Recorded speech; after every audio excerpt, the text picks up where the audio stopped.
Assalamualaikum Opolopers semuanya. Kali ini kita akan mereview manga One Piece chapter 1058. Sebelumnya jangan lupa untuk mensubscribe channel ini terlebih dahulu agar teman-teman mensupport channel Nonton Anime TV. Jika sudah, Mimin mengucapkan terima kasih. Dan langsung saja kita masuk ke chapternya.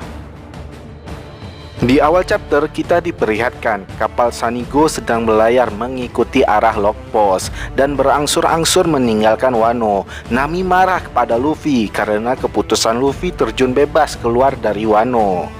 Mukanya Luffy terlihat bonyok dan ia telah dikurung di dalam kandang besi. Nami mengatakan tingkah tolol barusan hampir membunuh seluruh kru. Kebodohan juga ada batasnya. Jinbe lalu tertawa melihat ini dan mengatakan tidak ada yang terluka, jangan keras-keras menghukumnya.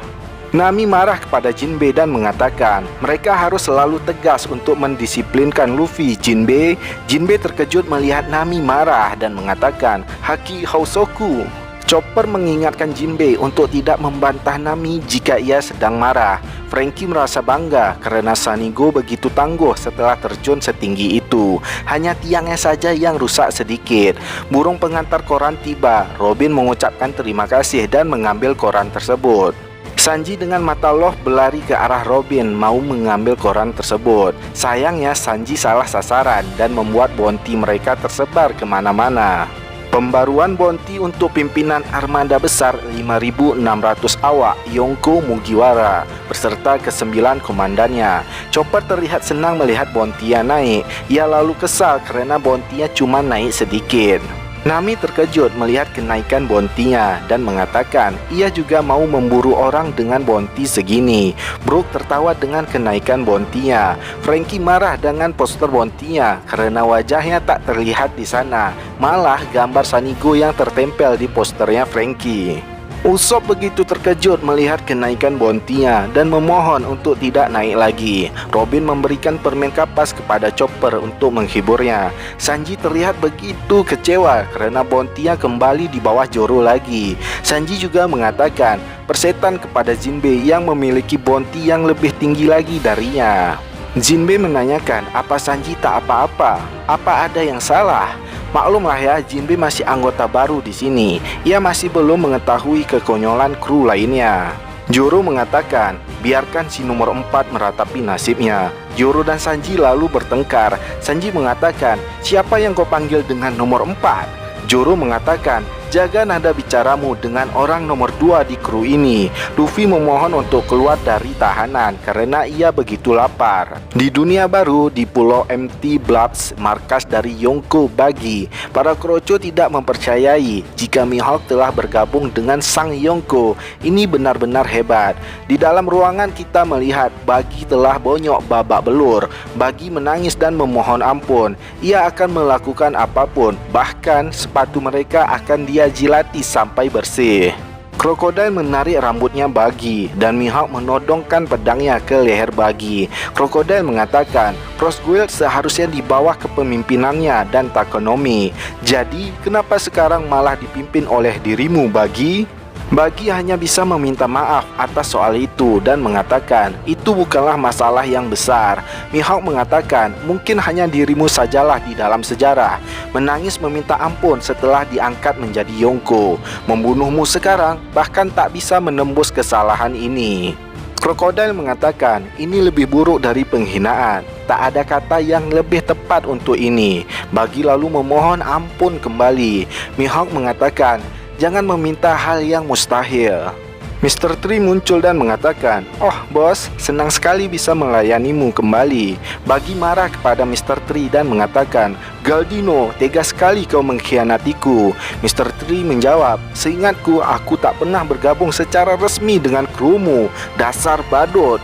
Kita juga di sini melihat para krunya Buggy sedang duduk santai menikmati makanan mereka. Kru Buggy mengatakan, karena pimpinan mereka telah tamat, apa yang akan mereka lakukan sekarang? Alvida menjawab, tentu saja mengikuti Krokodil. Wah, sudah jatuh tertimpa tangga nih Buggy. Nyawanya sudah mau hilang. Krunya malah mengkhianatinya. Keberuntungan sudah habis nih Yonko Buggy. Sedikit flashback terlihat di sini. Di Pulau Gloom, markasnya Mihawk. Krokodil menghubungi Mihawk.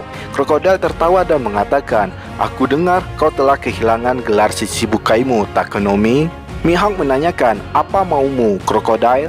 Di luaran sana, angkatan laut sudah mengelilingi pulau. Dan Mihawk merasa risih dengan ini dan berpikir untuk pindah tempat. Krokodil menawarkan Mihawk untuk bekerja sama, dan angkatan laut tak akan meremehkan organisasi yang dipimpin oleh mereka berdua. Krokodil juga mengatakan, dulu julukan dari Mihawk adalah pemburu marinir. Mihawk bergumam, "Kau dan aku bekerja sama, kita tak percaya siapapun." Kita lalu melihat sedikit flashback dari Buggy. Kroco Buggy menanyakan, "Buggy mau pergi kemana? Tak ada alasan untuk kabur sekarang dari angkatan laut." Buggy kesal karena ia baru saja mau kabur dari sana. Kapal perang angkatan laut tiba-tiba diserang dan tenggelam satu persatu. Buggy terkejut dan mengatakan, "Pahlawan mana yang telah melakukan ini?" Kroco Buggy melihat itu adalah perbuatan dari krokodil. Mereka berpikir kabar yang mengatakan Buggy bekerja sama dengan krokodil itu benar. Mereka kembali bersemangat dan mengatakan, "Ini baru Buggy kita." Buggy dengan kebohongannya nampak senang dengan kedatangan krokodil. Di dalam hatinya Buggy ketakutan karena krokodil datang untuk menagih hutang kepadanya. Ia sedang bokek sekarang. Ini adalah kondisi yang lebih buruk dari angkatan laut. Krokodil telah tiba di pulau dan bertanya, "Kau masih di sini? Dari yang aku kenal, aku yakin kau pasti sudah kabur sekarang." Buggy bergumam, "Dia betul sekali." Buggy mengatakan bisnis Buggy Delivery memang terlihat menguntungkan, tapi faktanya terlalu banyak mulut yang ia beri makan dan para raksasa penghasil terbaiknya telah kabur. Krokodil mengatakan, "Kalau kau sudah tidak mempunyai apapun, aku akan menjualmu sebagai budak." Buggy mengatakan, "Jangan bilang begitu, kita ini kan rekan satu penjara, ingat, Kroko-chan?" Masih sempat-sempatnya bercanda nih orang. Krokodil mengatakan, "Sudah bagus aku mau meminjamkanmu. Kalau kau tak bisa membayarnya sekarang, kau harus bertanggung jawab penuh. Aku mau mendirikan perusahaanku sendiri dan aku butuh modal." Sepertinya di sini krokodil sudah sepakat nih dengan Mihawk. Buggy dengan semangatnya mengatakan, kalau begitu ia akan ikut bergabung juga. Krokodil bisa memakai perusahaannya untuk memulai usaha. Krokodil juga bisa mendapatkan mantan Shichibukai sebagai pembantunya. Bukannya Sir Krokodil juga mantan Shichibukai ya? Buggy mengatakan ia akan bekerja 2 kali lipat untuk membayar semua hutang-hutangnya. Ia juga menawarkan periklanan, tenaga ahli, percetakan, kurir, dan ini semuanya gratis. Kita kembali ke masa kini. Krokodil menunjukkan poster Crossguild yang telah tersebar. Buggy terlihat menonjol di sini dan krokodil tidak suka melihat poster ini. Krokodil menanyakan, "Kalau ini tak disengaja, maka jelaskanlah." Buggy bersumpah itu bukanlah ia yang buat. Para pekerjanya terlalu menyayanginya, dan ia juga kaget melihat poster itu. Sedikit flashback tentang pembuatan poster ini. Pekerja Buggy menunjukkan poster ini kepada Buggy. Ia benar-benar tak tahan untuk menaruh fotonya Buggy di tengah. Pekerja lainnya mengatakan mereka telah membagikan poster ini. Buggy terkejut mendengarkan ini. Di markas angkatan laut mereka sedang membicarakan tentang Buggy. Buggy merupakan dalang besar atas pelarian di Impel Down. Ia juga mantan kru Raja Bajak Laut dan ia juga dekat dengan Sang Yonko Akagami. Dan sekarang laporan mengatakan krokodil datang menolongnya di Pulau Empty Blobs. Divisi penyadapan juga telah memastikan krokodil menghubungi Mihawk. Gerakan organisasi pemburu angkatan laut telah mendapatkan suntikan dana dari organisasi gelap. Tak diragukan lagi, Crossguild merupakan sebuah ancaman. Angkatan laut lalu memberikan bounty baru kepada Crossguild. Mantan Shichibukai krokodil mendapatkan bounty 1.965.000.000 berry dengan logia hebat dan kecerdikannya. Takonomi Mihawk punya keahlian berpedang, bahkan melebihi Yonko Akagami. Dia bernilai 3.590.000.000 berry, nilai yang pantas untuk pendekar pedang. Dan Buggy dengan fakta bisa membuat kedua orang ini tunduk kepadanya. Ia dihargai 3.189.000.000 berry, dan ia diangkat bersama dengan Luffy menjadi Yonko baru.